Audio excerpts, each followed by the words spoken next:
Bomb తయారీ వంటి ప్రమాదకర విషయాల గురించి అడిగితే చాట్‌బాట్స్ నిరాకరించడానికి కారణం అలైన్‌మెంట్ చేయనట్టయితే అవి అనూహ్యంగా స్పందించి ఉండేవి. తప్పుడు, హానికర సమాచార వ్యాప్తికి కారణమయ్యేవి. అంటే ఏఐ ప్రవర్తనలో మనుషుల జోక్యమే కీలకమన్నమాట. నేర్చుకోవటం విభిన్నం. మనం చిన్నప్పటి నుంచి అత్తత్త, తత్తత్త వంటి ముద్దు పలుకులతోనే మాట్లాడడం మొదలుపెడతాం. ఆ మాటకొస్తే పదాల ద్వారానే భాషను నేర్చుకుంటాం. కానీ ఏఐ, చాట్‌బాట్స్ అలా కాదు. టోకెన్స్ అనే చిన్న చిన్న భాగాల మీద భాషను నేర్చుకుంటాయి. వీటిల్లో పదాలు, ఉపపదాలు, అస్పష్ట క్యారెక్టర్ల శ్రేణులు ఏవైనా ఈ భాగాల్లో ఉండొచ్చు.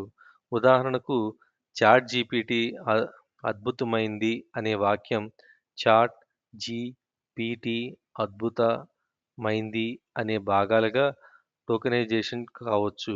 అంకెలను ఇలాగే విభజించుకుంటా ఉంటాయి.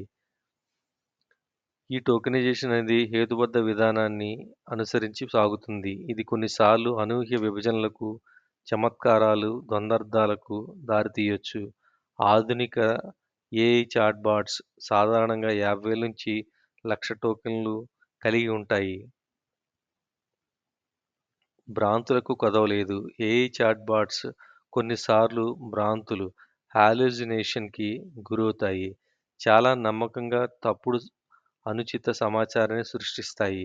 దీనికి కారణం అవి నిజాలను ధృవీకరించుకోవడానికి బదులు టెక్స్ట్ ఆధారిత ధోరణులు ఆధారంగా అంచనా వేయటం.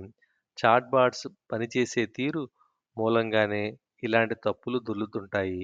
ఇవి ఖచ్చితత్వానికి బదులు సమగ్రతకు ప్రాధాన్యమిస్తాయి. అసంపూర్ణ శిక్షణ సమాచారం మీద ఆధారపడతాయి. వీటికి వాస్తవ ప్రపంచం అవగాహన ఉండదు. ఫ్యాక్ట్ చెకింగ్ టూల్స్, ప్రాంప్ట్ వంటి వాటితో ఏఐ భ్రాంతులను తగ్గించే అవకాశం ఉంది.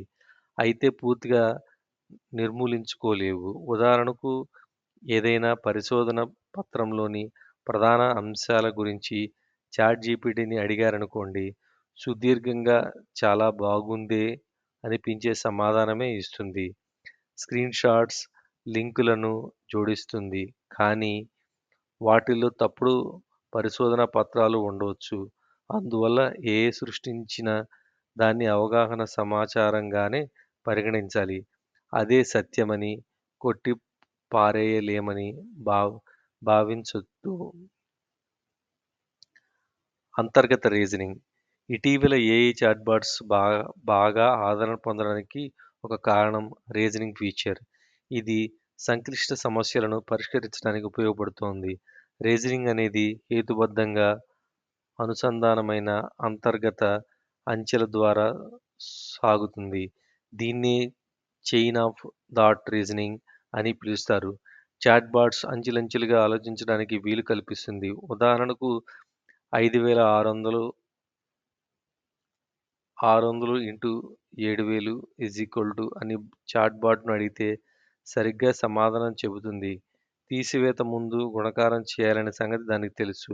ఇందుకు చాట్‌జీపీటీ తనలో ఇన్‌బిల్ట్‌గా ఉన్న కాలిక్యులేటర్ సాయం తీసుకుంటుంది.